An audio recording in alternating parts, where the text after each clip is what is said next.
Shalom, friends. My name is Rabbi Dr. Justin Elwell. शालोम मित्रों, मेरा नाम है rabbi doctor Justin Elwell. Every week, we will be studying a portion of Scripture that is related to the weekly portion in traditional Judaism. हर हफ्ते हम वचन का भाग का मनन करेंगे जो यहूदी के पारंपरिक के अनुसार पढ़ा जाता है। And we will show where the Messiah is in each of the week's portions. और हम आपको दिखाएंगे कि कहां-कहां मसीहा प्रकट होते हैं हर एक भाग में।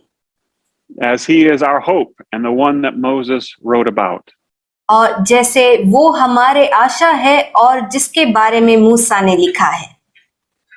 So please tune in every Friday and notes will be in the description below. तो हर फ्राइडे को आप आइए और आपका नोट्स नीचे डिस्क्रिप्शन में मिलेगा। Amen. This week is Bereshit, meaning in the beginning. इस हफ्ते का भाग है बेरेशीत, इसका अर्थ है आदि में। And it begins in Genesis chapter 1 and verse 1. उत्पत्ति 1 उसका 1 से शुरू होती है। And the Hebrew text reads, Bereshit bara Elohim et hashamayim va'et haaretz. In the beginning, God created the heavens and the earth. और इस प्रकार पढ़ा जाता है, बेरेशीत बरा एलोहिम एत हशमाइम व एत हाआरेत्स। आदि में परमेश्वर ने आकाश और पृथ्वी की सृष्टि की। And the rabbis ask a question regarding Genesis 1 and verse 1. रबी उत्पत्ति 1 उसका 1 के विषय पर इस प्रकार प्रश्न करते हैं। Why did the Torah not open with the first letter of the Hebrew alphabet? क्यों तोरा इब्रानी वर्णमाला के पहले अक्षर से शुरू नहीं होता है? The scroll of the 5 books of Moses, or the Torah, और मूसा के 5 पुस्तक या तोरा, Torah means instruction, तोरा का मतलब है आदेश, and it's instruction that helps us reach the mark.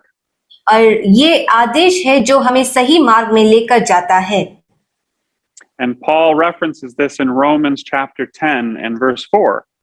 पौलुस इसके विषय पर रोमियो 10 उसके 4 में कहते हैं, The very first letter of the Hebrew alphabet, or excuse me, of the Hebrew Bible is the letter Bet, the second letter. इब्रानी Bible का पहला अक्षर बेत से शुरू होता है जो इब्रानी वर्णमाला का दूसरा अक्षर है। The answer can be derived from Genesis 2 and verse 18. और इसका उत्तर उत्पत्ति 2 उसका 18 से हम ले सकते हैं। Which in the Hebrew reads, Lo tov chayot ha'adam levado. And in English, it is not good for the man to be alone. और इब्रानी में ऐसे पढ़ा जाता है, लोतो हायोत हा आदाम लिविदो, जिसका अर्थ है मनुष्य को अकेला रहना अच्छा नहीं है। This is the first thing in creation that God says is not good. और सृष्टि के विषय पर ये यहाँ पर पहली बार परमेश्वर कहते हैं कि ये अच्छा नहीं है। The Hebrew letter Aleph, the first letter, इब्रानी अक्षर आलेफ जो पहला अक्षर है, is the number 1. वो पहला नंबर है, indicating singleness or isolation. और ये अकेलापन या एकांत के बारे में बताती है। The Hebrew letter Bet is the number 2. इब्रानी अक्षर बेत नंबर 2 है, and that indicates partnership or togetherness, you and me. जिसका मतलब है सहभागी, एक साथ रहना, एकता, इसका मतलब आप और हम। While the beginning of the Torah opens with the letter Bet, तोरा का शुरुआत बेत से होता है। The 10 commandments, which you can see behind me, begin with the letter Aleph. पर वो 10 आज्ञाएं जो मेरे पीछे आप देख पा रहे हैं, वो आलेफ अक्षर से शुरू होती है। As we read in Exodus chapter 20 and verse 2, जैसे हम निर्गमन 20 उसका 2 में पढ़ते हैं, Anochi Adonai Elohecha, I am the Lord your God. अनोखी अदोनाय एलोहेखा, मैं यहोवा तुम्हारा परमेश्वर हूँ। On our own, if we were in isolation, और हमारे तरफ से अगर हम एकांत में हैं, creation itself would be our primary focus. सृष्टि ही हमारा मुख्यता बनेगा। We would want to discover how it worked. पर हम जानना चाहते हैं कि कैसे ये काम किया गया था। But when we're in partnership, we seek to discover why it works. पर जब हम सहभागी होते हैं, तब हम जानना चाहते हैं क्यों ये काम करता है। As God said, it is not good for us to be alone. जैसे परमेश्वर कहते हैं, अकेला रहना मनुष्य के लिए अच्छा नहीं है। As we are created in His image and likeness. जैसे हम उनके स्वरूप के अनुसार बनाए गए हैं, And we behold the face of the Godhead in the face of the human other. और जैसे हम परमेश्वर के स्वरूप और चित्र को हम पर देख पा रहे हैं और दूसरों पर भी देख पा रहे हैं। Think of how many people there are in this world. और सोच के देखिए कितने लोग हैं इस संसार में। In every single face is the image of God. हर एक के चेहरे में परमेश्वर का चित्र है, And we all look different. पर हम सब अलग दिखते हैं। And this is a beautiful expression of how God shows Himself to us. ये एक सुंदर प्रकाशन है जो परमेश्वर हमें दिखाते हैं कि वो अपने आप को कैसे दिखाते हैं, इस पर एक सुंदर प्रकाशन है ये। The partnership or the fellowship that we have together helps us to view the creation that the psalmist wrote about. और जब हम सहभागी होते हैं या संगति में होते हैं, तब परमेश्वर के सृष्टि को समझ पाते हैं। In Psalm 19 and verse 1, भजन संगीता 19 उसके 1 में we read this. हम ऐसे पढ़ते हैं, The heavens declare the glory of God, and the firmament shows His handiwork. आकाश परमेश्वर की महिमा का वर्णन कर रहा है और आकाश मंडल उसकी हस्तकला को प्रकट कर रहा है। Togetherness allows for blessing to flow from one to the other. और जब एकता में होते हैं, तब आशीष एक दूसरे के साथ बांट पाते हैं। As blessing is a picture in Hebrew of bending to reach or bending to receive. आशीष का चित्र जब इब्रानी में हम देखते हैं, इसका ऐसे चित्र होता है कि हम प्राप्त करने के लिए या देने के लिए घुटने टेकते हैं। Man, created in the image and likeness of God, मनुष्य जो परमेश्वर के स्वरूप के अनुसार बनाया गया है, lives in partnership with others what God experiences in His complex unity. वो सबके साथ एकता में रहता है और परमेश्वर के जो अलग सृष्टि है उसको समझता है। As the Godhead exists as Father, Son, and Spirit, जैसे परमेश्वर पिता, पुत्र और पवित्र आत्मा के रूप में रहते हैं, it takes our togetherness to experience only a little of what God experiences is in His eternity. हम जब एकता में रहते हैं, थोड़ा सा उनका अनुभव करते हैं जो उनके अनंत जीवन में वो अनुभव कर रहे हैं। As Messiah said, जैसे मसीहा कहते हैं, I and the Father are one. मैं और पिता एक हैं। And now hear His prayer for us. और यहाँ हमारे लिए प्रभु प्रार्थना करते हैं। From John 17, verses 20 through 21. यूहन्ना 17 उसके 20 और 21 पद को जब देखते हैं, My prayer is not for them alone. I pray also for those who will believe in me through their message, that all of them may be one. Father, just as you are in me and I am in you, may they also be in us, so that the world may believe that you have sent me.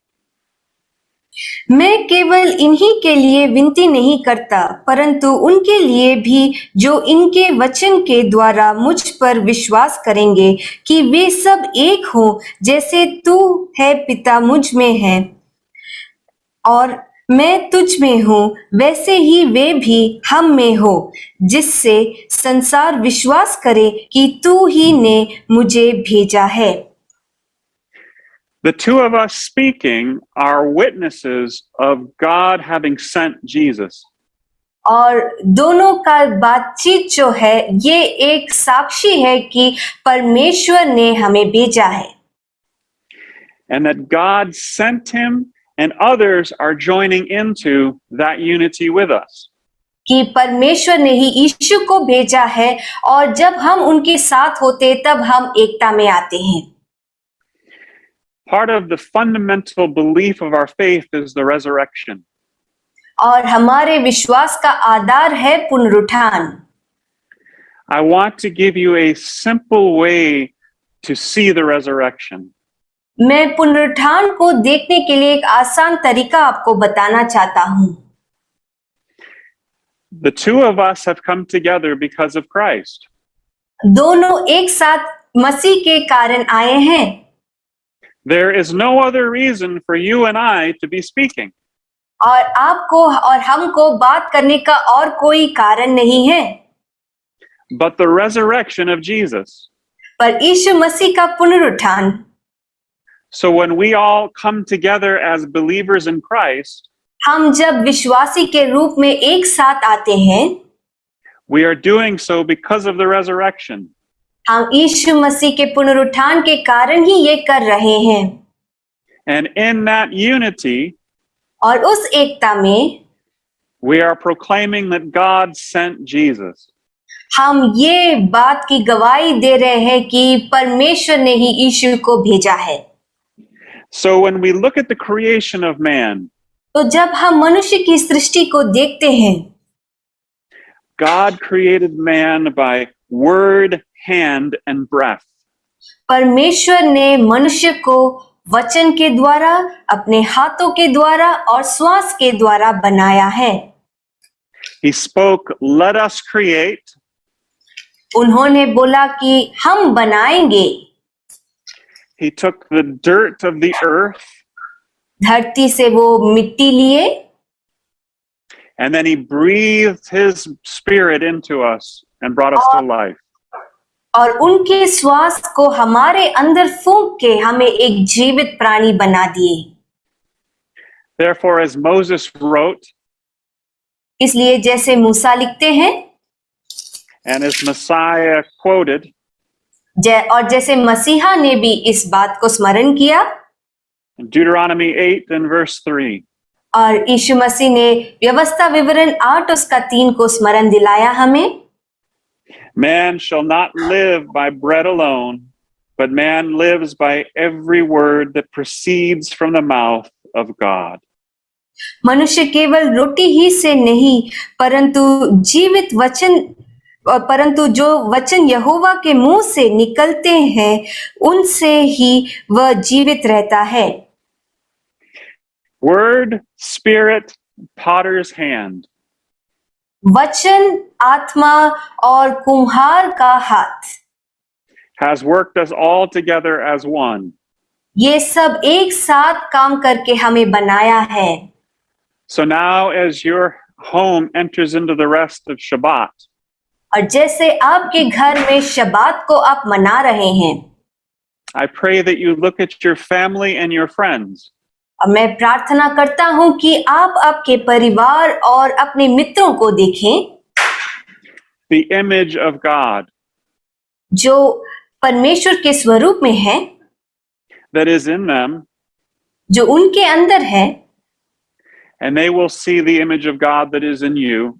और वो परमेश्वर के स्वरूप को आप में देख पा रहे हैं, And that we will know together we are not alone. और हम सब जानेंगे कि हम अकेले नहीं हैं, We are in partnership together. और हम सहभागी हैं एक दूसरे के। and with heaven. और स्वर्ग के साथ भी। Hallelujah. Hallelujah. Now I want to place the blessing of the Lord that God commanded Moses to say. परमेश्वर ने जो आज्ञा दिया मूसा को कि वो लोगों को आशीष दे, उसको मैं आपको बताना चाहता हूँ। Yivarechecha Adonai v'yishmerecha. Ya'er Adonai panav elecha v'yihunecha. Yasad Adonai panav elecha v'yisim lecha. Shalom, shalom. Ken yehi ratzon. Father, bless them and keep them. Lord, may you make your face to shine upon them and be gracious to them. And Lord, may you lift them up in the countenance of your face and give them everything they need for the peace that surpasses all understanding in Jesus. B'Shem Hashem Yeshua. In Jesus' name we pray. Amen.